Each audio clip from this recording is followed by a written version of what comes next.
Hello and welcome to a very quick tutorial on how to make ribbons. In our default scene here, we're just going to click the cube and delete it. And we'll hit Shift A and add a curvature or curve, a Bezier curve.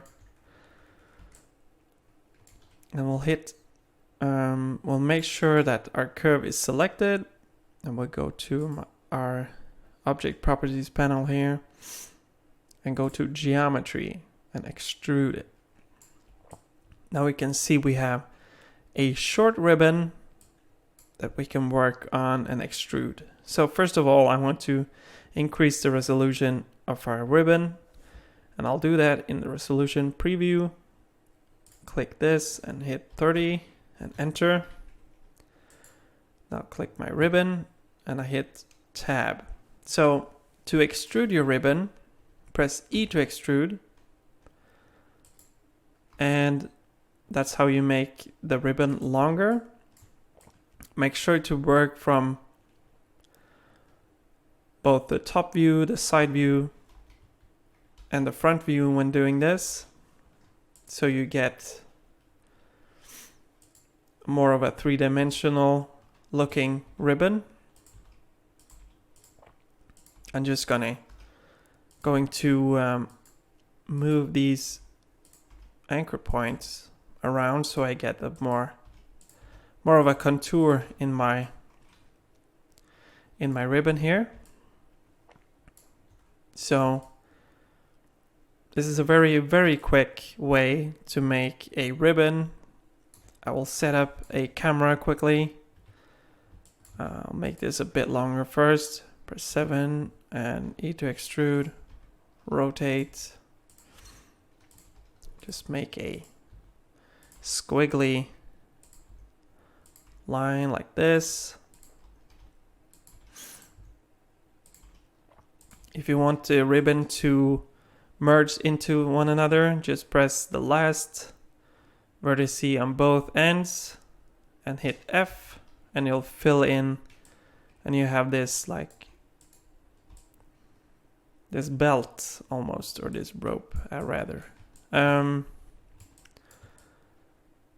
So we'll hit front view and we'll just hit G to grab and pull our ribbon up and downwards. Oh, Control C that.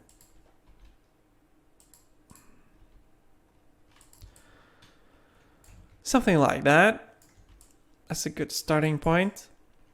Also, if you want to twist individual points, you can just press Control T and you'll rotate only the one point at a time, because sometimes when you move or rotate one part of the ribbon, the whole ribbon will change. So sometimes you have to use Control T to twist the ribbon to make it look or make it fit to your scene.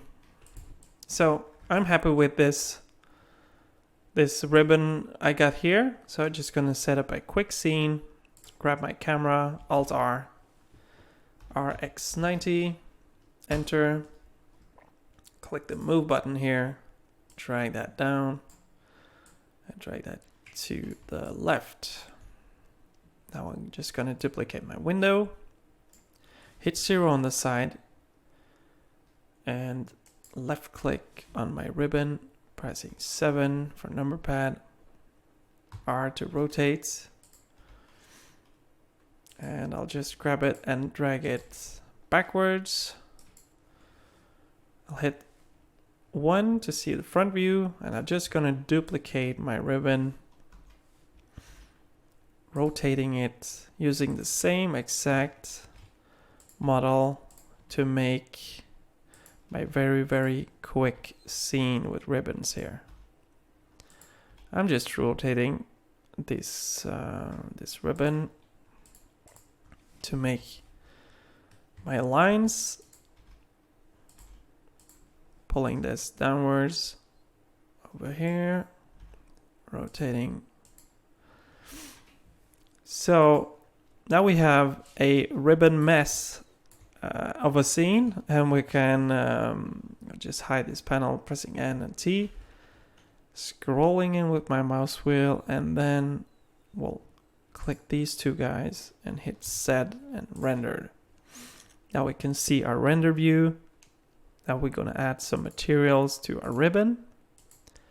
Clicking this ribbon right here, clicking the material button, hit new, principal BSDF surface tab here, and go to glossy, and I want to make that like a Christmas red ribbon type. Also going to drag down the roughness value. So I'm going to add in some more lights because my scene is quite dark. So I'm just going to move this light downwards and hit Shift D and just put in some lamps to make my ribbon reflect more light. Pull this backwards so we have some lights in the middle of the scene as well. Click the other ribbons and click the last one, Control L, hit enter on materials, and now we have ribbons going all over the place that are the same material. I'm going to change the background color to be black, so I'll hit the world properties, going to color, dragging that down, and that's our scene. I think that's good enough. So I'll go to my render tab, put on some bloom, intensity go down to 0.008, add some screen space reflections to get a bit more reflection in our ribbon. Put down the max roughness so it's not that noisy, and then we'll hit or increase our sample rate to 256, and we'll hit F12 to render, and there we have it. That's our ribbon. You can go ahead and save it. Shift S to save your image, choose your file format, and hit save. And that's a very quick and easy way to make ribbons. I hope you learned something in this tutorial. Please comment if you have any questions, and I'll see you in the next video.